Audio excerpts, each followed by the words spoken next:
Westminster is in chaos. An all-out political war has erupted over Donald Trump's planned visit to the UK this September, and at the heart of it is a backroom campaign to block him from addressing Parliament. Yes, you heard that right. MPs and peers are actively scheming to silence the President of the United States during his state visit. The effort is being coordinated by a familiar face from the Labour era, Lord Folkes of Cumnock, a former Blair government minister, now leading the charge to deny Trump what is typically a high diplomatic honour, the chance to speak in Westminster Hall before both houses of Parliament. And let's be clear, this is no routine protocol debate. This is a politically charged attempt to humiliate a sitting US president, embarrass the government, and reassert a warped moral superiority that's become all too common in today's hyper-partisan Parliament. Lord Folkes has already written directly to Lord McFall, the current Lord Speaker, arguing that Trump's presence in Parliament would be inappropriate. His reasoning? Trump's views on NATO, Ukraine, and, ironically, democracy itself. Speaking to Times Radio, Folkes claimed Trump is not a respecter of democracy and does not respect the rule of law.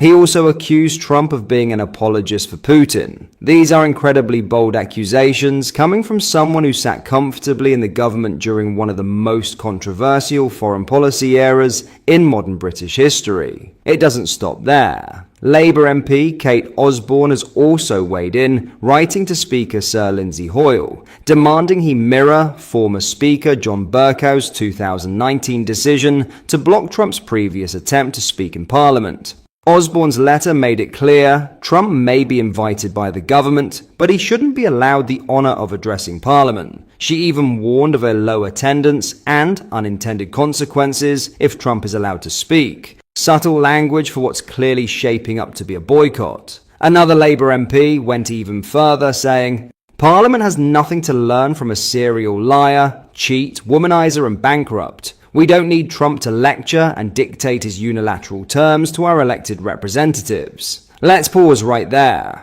Because if that level of personal character assassination is now the standard for who can't address Parliament, then you'd have to bar half of Westminster from ever speaking again. Let's talk facts. Donald Trump is the President of the United States. He is also visiting at the invitation of King Charles himself. He has referred to the King as a friend and described the upcoming state visit as a second fest, saying it will be beautiful.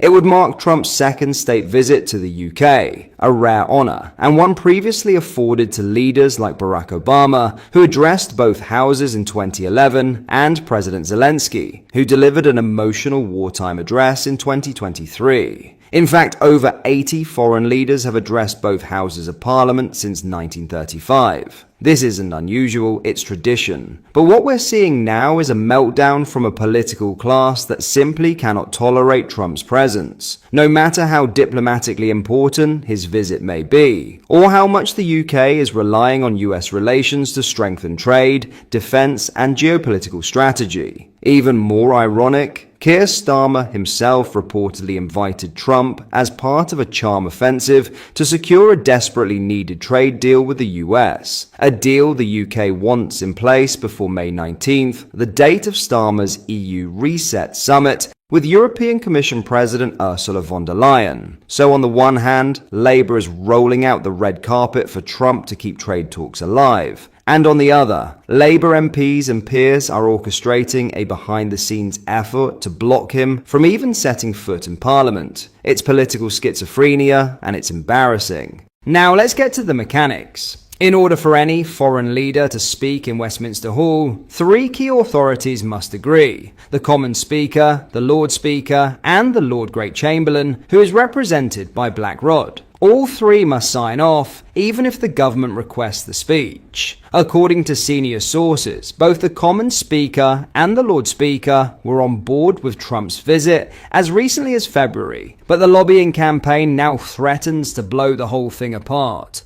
Lord Folkes has predicted a huge boycott by MPs and peers if Trump is allowed to speak, and some of the loudest voices against the visit, The same MPs who tried to block him last time, including Wes Streeting and Lucy Powell, now both senior Labour ministers. So here we are again, history repeating itself, and a parliament that once prided itself on diplomacy and free speech is now at risk of becoming a political echo chamber where only the approved voices are allowed to speak. This isn't about Donald Trump, this is about control. This is about a political elite who can't stand being challenged, can't handle difference, and would rather burn diplomatic bridges than hear something they don't like. And they call him a threat to democracy? Give me a break. In other news, the pound has surged to its highest level against the dollar since September after President Donald Trump reiterated his calls for the US Federal Reserve to cut interest rates. This rise comes amid growing market concerns that the leader of the free world is seeking ways to fire the central bank's chairman, Jerome Powell. Financial markets have reacted strongly to the potential threat to the Fed's independence, with sterling climbing 0.3% to $1.342 amid a broader slump in the US currency. European stock indexes were on track to open lower, mirroring similar movements that occurred on Wall Street on Monday. Investors appear to be fleeing US assets in response to the uncertainty surrounding the central bank's leadership. Gold rose to a new record high of $3,486 an ounce, following a 2.9% jump on Monday. The precious metals surge reflects growing concerns that President Trump could damage the independence of the Fed. Furthermore, investors fear this interference might trigger a fresh inflation crisis in the US. The flight from US assets has benefited traditional safe havens as market participants reassess risks associated with potential political interference in monetary policy.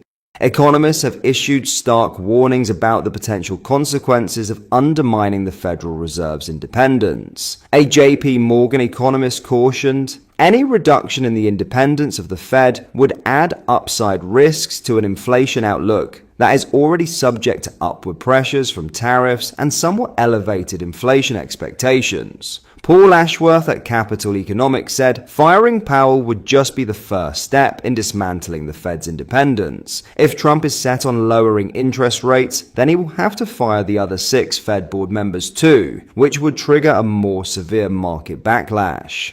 Global markets were thrown into disarray after Trump announced sweeping tariffs earlier this month before introducing a 90-day pause on his more punitive levies for all countries but China. The US president has sought to pressure nations, including the EU and UK, into restricting their trade with China in exchange for tariff exemptions. Economists have warned the trade war will shave 0.8% off the economy over the next 2 years, dashing the Chancellor's attempts to kickstart growth. KPMG earlier this month said the US tariffs would leave Britain £21.6 billion worse off by 2027. In an interview with The Telegraph on Friday, Chancellor Rachel Reeves spoke in favour of strengthening ties with Beijing, adding that it would be very foolish for Britain to disengage with the country. China's Commerce Ministry attacked Trump on Monday, threatening to punish countries which seek to appease the US at its expense with countermeasures in a resolute and reciprocal manner. Politicians urged the Chancellor to use this week's IMF meeting to strike a deal